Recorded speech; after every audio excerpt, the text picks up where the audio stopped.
My boyfriend keeps mooching off of me while I am disabled and working. What should I do? I and my boyfriend live together in a small one-bedroom apartment.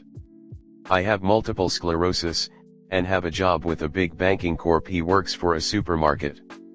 I go to college, he has no interest in it for himself.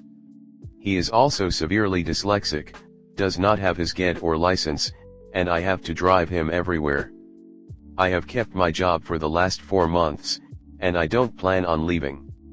He has had 2 jobs in the last 4 months, and he just said he might quit this one because the AC is broken and he gets headaches. My family does not like him. They say he has no drive. He would be homeless without me. He has anger issues, and constantly says that nobody understand him except me. He said that if we ended things, he was done. I think he means he would kill himself, but I'm not sure. He lives in his dreams, plays his video games, which I bought him the newest console with my tax returns for his birthday, and he does nothing else. He barely even spends time with me because he wants to hang out with his friends, which are all online. I have tried to push him to make friends at work, but he chooses not to. He only meets people through me. I do not know what to do. I'm only getting sicker, and my income is what is keeping us afloat. What should I do? I'm at a loss here. Update: so, some people in the comments don't understand that I do want help. I should have worded it as how. I let him know where I stood, and it broke me apart to say it. He was trying so damn hard to win me back, and I'm trying to stand my ground on the issue. But I'm finding it more and more difficult to do so because of how I have taken care of him. Love is a powerful thing, especially when you've been abused in the past physically. Final edit: I ended it with him. I didn't want it to come to this, but I ended it. I'm giving him time to figure out what to do, but I'm done. I know that this is not good for either of us. So, I did what I had to do. And it's crushed my soul. Thank you to all who gave advice. Comment: why are you at 22 taking care of a 30-year-old man who should be taking care of you? That's the big question here. Know your worth. And I assure you wholeheartedly, that your worth is not being a caregiver of someone who brings you down and expects you to carry him through life. What he chooses to do after you leave him is not your responsibility, and I know parents can be judgy at times, but sometimes they're so right. Your motivation is inspiring. Please don't let him dull your spark. You need to learn now that loving someone is not enough. You can love people who use you, who don't treat you well, you take advantage of you. You loving him does not make him good or respectful or decent. Anger issues is what people say when someone is abusive. You have an abusive older partner who mooches off you. He is not going to change, you are not going to fix him. The way things are for you right now, that is what he wants. You're struggling to keep afloat, to cater to this man, and he doesn't do jack shit. You break up with him. Get him out of your living space and your life. If he threatens self-harm, you call for a wellness check.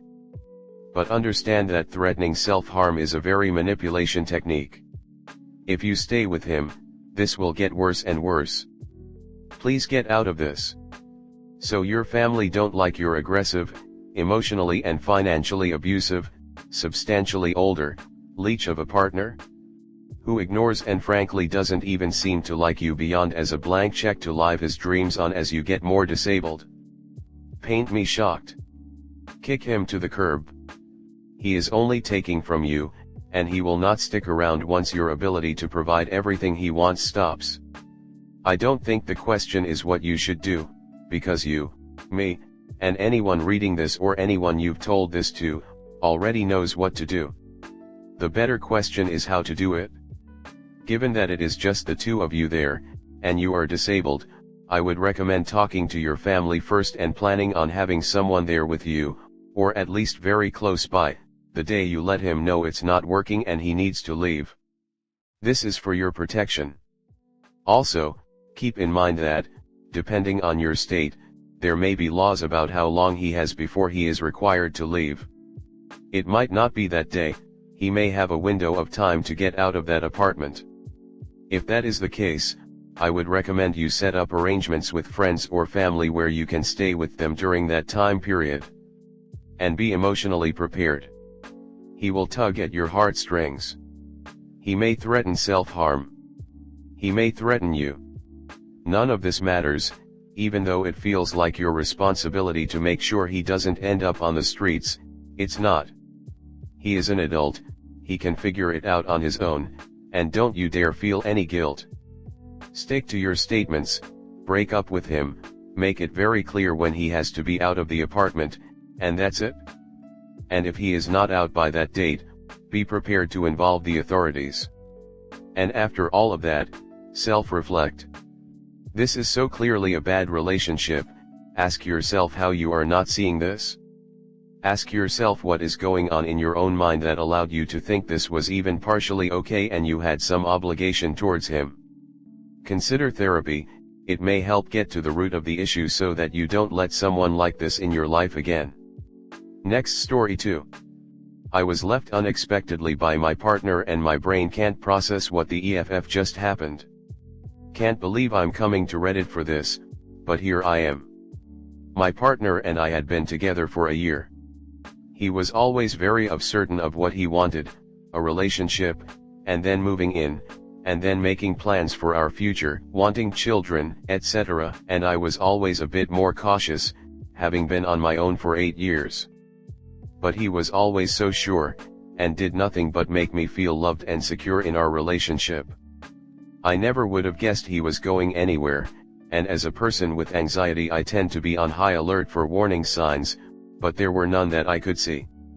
After a while, I threw caution to the wind and really felt like this was the person I was going to spend my life with.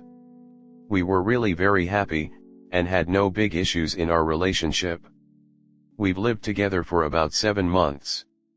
At the end of June we came back from an overseas holiday, and his 10-year-old dog/best friend, passed away the day of our return. It was a really awful and difficult time. But a couple of weeks later he started a uni degree, and he was happier than I'd ever seen him. We decided that next year we were going to try for a baby, something he seemed overjoyed about. About a week after that, he came home and completely out of the blue said, "I don't want to be in this relationship anymore, I want to live in my van." He's adamant he's not seeing anyone else and not interested in doing that at all. This is just what he needs to do.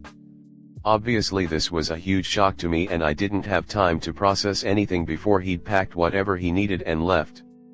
This was about 3 weeks ago. We've talked and hung out since, but he's still adamant this is what he wants to do, and I'm so rattled and confused how someone can be so certain of their love and then wake up one day and it's all just. And while I'm not even thinking about dating anytime soon, I'm also pretty worried about how this is going to affect my future relationships, knowing that you can be perfectly happy with someone one day and the next, they have completely emotionally unengaged with you and aren't willing to try at all. I'm not sure what I'm hoping to hear. I'm 30 and I fully understand I won't be this sad about this forever, despite it feeling that way, but I'm just feeling so lost and scared about the future now. Is this going to me up and give me trust issues forever? If you've gone through this, how did you heal and get past it? Comment. I'm so sorry you are going through this. It's an absolute emotional gut punch when something like this happens. Makes you feel like you've just been suddenly ejected into space and there's nothing you can grab onto. When it comes to your question about if anyone has been through something similar, yes I have, as I suspect sadly a lot of people have, and the only way I could deal with it, and this is such a cliche I know, I'm sorry, but it was the only thing that helped, was time. Time to recover. Time can also sometimes reveal some things you weren't aware of in your relationship, not in a nasty big secret type of way, just a bit more insight into why your partner feels the way he does, and sometimes it doesn't, and we don't get the answers we were hoping for, but as you start recovering from the hurt and get a bit more distance, you may find you need the answers less anyway. I hope all of this makes sense. In the meantime, please look after yourself while you are feeling at your most emotionally raw about the situation. Watch out for people who love bomb. Also, people that are very sure of themselves are often very flighty with their opinions, and are very sure about whatever is next, even if it's the opposite. You ran into his pattern. It may feel personal, but it's not. His life will always be about doing this thing very intensely, then stopping and doing something else very intensely. That is an absolute mind. You poor Lovine. I've had my future pulled out from under me like that too, and it's absolutely horrendous. And it's gonna suck for a long time. You need to allow for that. And feel the feelings. I stopped letting myself feel them after about 6 months, even though I was far from healed, and I ended up having a breakdown a year and a half later where I had to feel everything I had repressed before I could heal. And literally weeks after that I met the love of my life. It's been hard to let myself imagine a future again. It still doesn't feel safe to do so, but slowly, and bit by bit, I am building a life with him, and it's wonderful. I was in therapy throughout this whole process. I recommend it, it definitely helped a lot, but honestly feeling the feelings was the thing. And importantly, I didn't know this initially, being able to identify a feeling and think logically about why you would feel that way isn't the same as actually feeling them. When I was single, I had this happen on a smaller scale, think dating weeks or months. I used to torture myself over what I did to cause the mysterious disappearance. What I eventually realized that something with no warning signs just meant there were other factors I was unaware of, such as former BFS, unknown FWBs, or even the realization that I didn't come from wealth. This happened in law school. So while I didn't completely let myself off the hook, I did stop overanalyzing and obsessing how I blew it. In this instance, allow yourself time and space to grieve the loss of the relationship, but please spare yourself the blame for somehow causing this extreme behavior. He fundamentally changed his life and you're not the cause of that.